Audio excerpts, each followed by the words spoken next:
بسم اللہ الرحمن الرحیم۔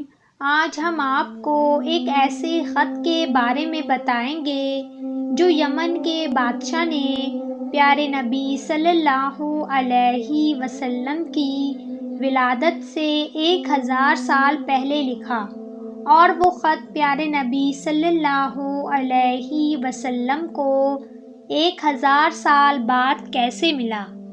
پیارے نبی صلی اللہ علیہ وسلم کی ولادت سے 1000 سال پہلے یمن میں ایک بادشاہ رہتا تھا۔ وہ بادشاہ ایک مرتبہ اپنی سلطنت کے دورے پر نکلا۔ 12,000 عالم اور حکیم، 1,32,000 سوار، 1,13,000 غلام اپنے ساتھ لیے شان و شوکت کے ساتھ نکلا۔ وہ جہاں بھی پہنچتا اسے دیکھنے کے لیے لوگوں کا ہجوم لگ جاتا۔ لوگ اس کی شان و شوکت کو دیکھ کر جمع ہونے لگتے۔ یہ بادشاہ جب دورہ کرتا ہوا مکہ مکرمہ پہنچا تو مکہ سے اسے کوئی بھی دیکھنے نہ آیا۔ بادشاہ حیران ہوا اور اپنے وزیر سے کہنے لگا کہ کیا وجہ ہے۔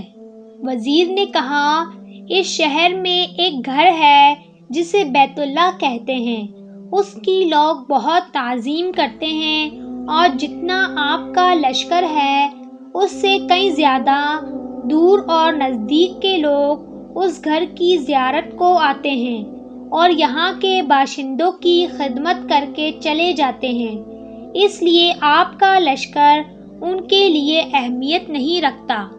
یہ سن کر بادشاہ کو غصہ آ گیا اور وہ قسم کھا کر کہنے لگا کہ میں اس گھر کو کھود دوں گا اور یہاں کے باشندوں کو قتل کروا دوں گا۔ یہ کہنا تھا کہ بادشاہ کے ناک، منہ اور آنکھوں سے خون بہنا شروع ہو گیا۔ اس سے ایسی بدبو آنے لگی کہ کسی کی بھی ہمت نہیں ہو رہی تھی اس کے پاس بیٹھنے کی۔ اس مرض کا بہت علاج کروایا گیا مگر افاقہ نہ ہوا۔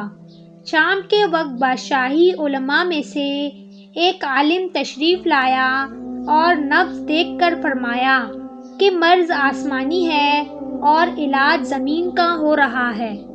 اے بادشاہ، اگر آپ نے کوئی بری نیت کی ہے تو فوراً سے توبہ کر لیجئے۔ بادشاہ نے دل ہی دل میں کعبہ کے متعلق اپنے ارادے سے توبہ کر لی۔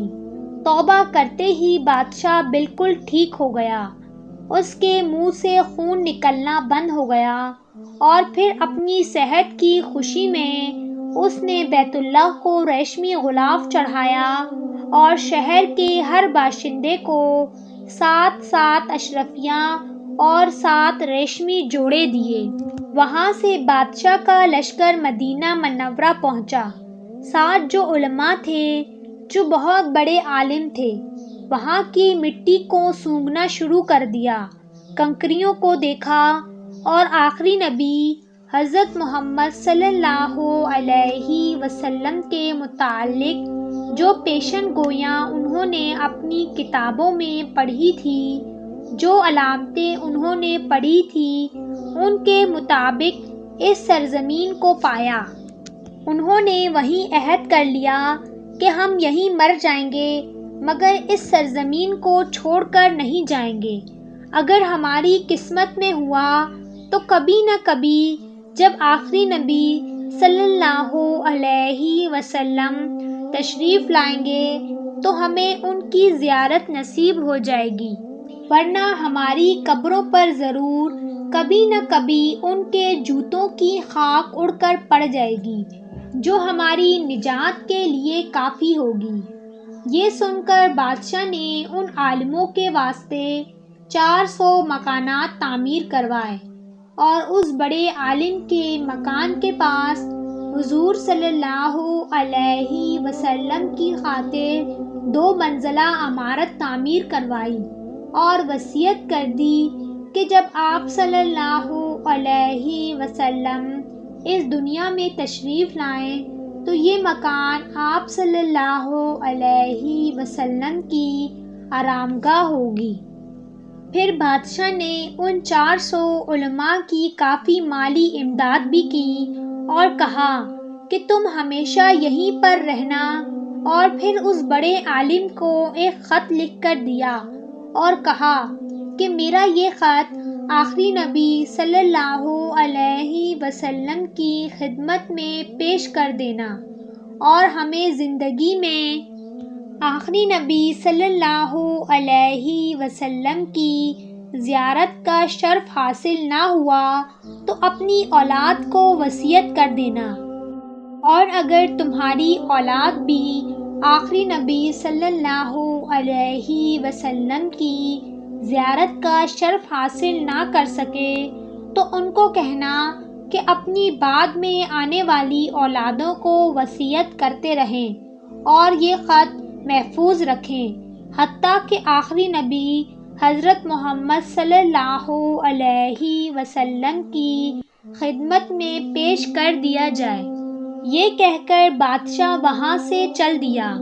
وہ خط پیارے نبی صلی اللہ علیہ وسلم کی خدمت میں 1000 سال بعد پیش کیا گیا۔ اس خط میں لکھا ہوا تھا کہ اے اللہ کے حبیب، میں آپ پر ایمان لاتا ہوں، اور جو کتاب آپ پر نازل ہوگی اس پر بھی ایمان لاتا ہوں، اور میں آپ کے دین پر ہوں۔